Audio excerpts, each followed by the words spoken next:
जय महाराष्ट्र मित्रांनो, हर काम देश के नाम इंडियन नेव्ही तर्फे लेटेस्ट जॉब अपडेट तुमच्यासाठी घेऊन आलो आहे। तुम्ही ते बघू शकता, ही यांची ऑफिशियल वेबसाईट आहे, ही यांची PDF आणि फॉर्म भरणं सुद्धा इथे सुरू होणार आहे। जसं की तुम्ही ते बघू शकता, नोटिफिकेशन आलेली आहे।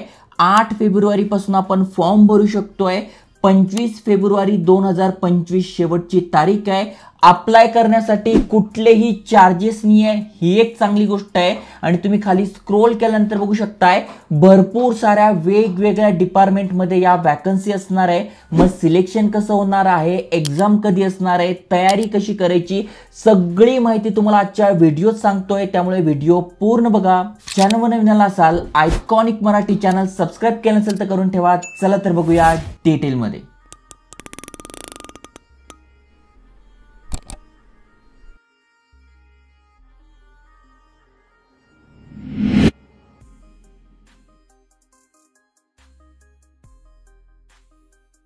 तर मित्रांनो, अनेकांचं ड्रीम असतं इंडियन नेव्ही मध्ये जॉबला लागायचं, तर फायनली नोटिफिकेशन आलेली आहे। 2025 ची पहिली आणि मोठी भरती असणार आहे आणि अनेकांसाठी ते संधी आहे। जसं की तुम्ही ते बघू शकताय, टोटल 4 वेगवेगळ्या ब्रांचसाठी ते भरती होते। जसं की सगळ्यात पहिली ब्रांच तुम्ही ते बघू शकणार आहात, एक्झिक्युटिव्ह ब्रांचसाठी जागा आहे, एज्युकेशनल ब्रांचसाठी आहे, त्यानंतर खाली स्क्रोल केल्यानंतर टेक्निकल ब्रांच यासाठी ही भरती असणार आहे। मग त्यामध्ये तुमचं शिक्षण काय झालं आहे त्यासाठी ही भरती आहे। जसं की BTech झालंय, MSc झालंय, BSc झालेलं आहे किंवा इंजिनिअरिंग झालंय, तुमच्या सगळ्यांसाठी ही अपॉर्च्युनिटी असणार आहे।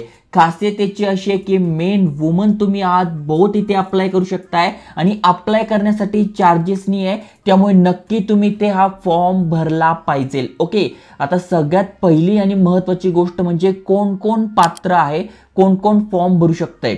तर आपण सगळ्यात आधी एक्झिक्युटिव्ह जी ब्रांच आहे त्यासाठी बघू।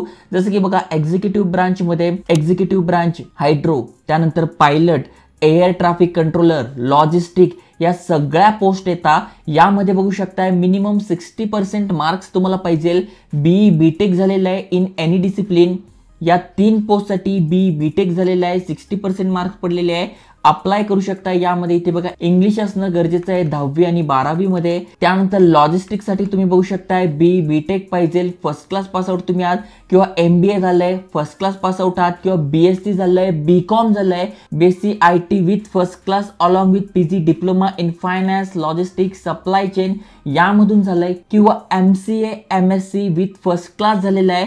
तुम्ही या लॉजिस्टिक साठी अप्लाय करू शकता। इथे समोर तुम्हाला जागा दिसून जाईल, म्हणजे यासाठी 28 जागा आहे, पायलट साठी 26 जागा आहे, त्यानंतर तिसऱ्या पोस्ट साठी 22 जागा आहे। अशा प्रकारे तुम्ही ते बघू शकणार आहात। आता पुढची जी ब्रांच आहे एज्युकेशन ब्रांच, यासाठी तुम्ही बघू शकताय MSc तुमचं झालंय maths operational research with physics in BSc, 60% minimum mark तुम्हाला पाहिजे आहे।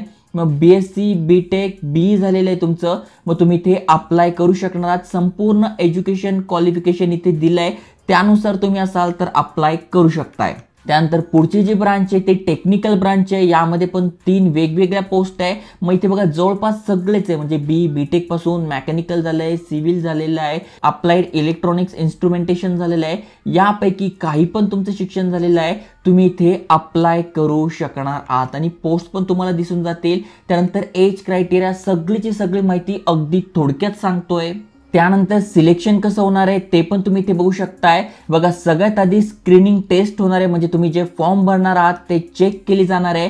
त्यानंतर सब्जेक्ट नॉलेज टेस्ट होणार आहे, इंटरव्ह्यू होणार आहे, व्हायवा व्हॉइस, त्यानंतर डॉक्युमेंट व्हेरिफिकेशन, मेडिकल होणार आहे आणि तुमचं सिलेक्शन होणार आहे। मग आता सब्जेक्ट नॉलेज टेस्ट कशा प्रकारे होते, त्याच्यानंतर इंटरव्ह्यू कसा असतो, या रिलेटेड बुक्स आहे मी तुम्हाला प्रॉडक्टमध्ये टाकून देईल, तिथून तुम्ही अभ्यास करू शकताय, तयारी करू शकताय। चांगली भरती आहे, PDF मध्ये सगळी माहिती दिली आहे। तुम्ही किंवा तुमच्या फॅमिलीमध्ये कोणाचं BTech MBA MSc BSc झालेलं आहे, BCom झालेलं आहे, तर नक्की त्यांच्यासोबत शेअर करा, अप्लाय करा। अप्लाय करणं उद्यापासून सुरू होणार आहे, त्यामुळे जे एलिजिबल आहे त्यांच्यासोबत शेअर करा आणि अशाच नवीन नवीन जॉब अपॉर्च्युनिटीसाठी चॅनल सबस्क्राइब करून ठेवा। जय हिंद, जय महाराष्ट्र।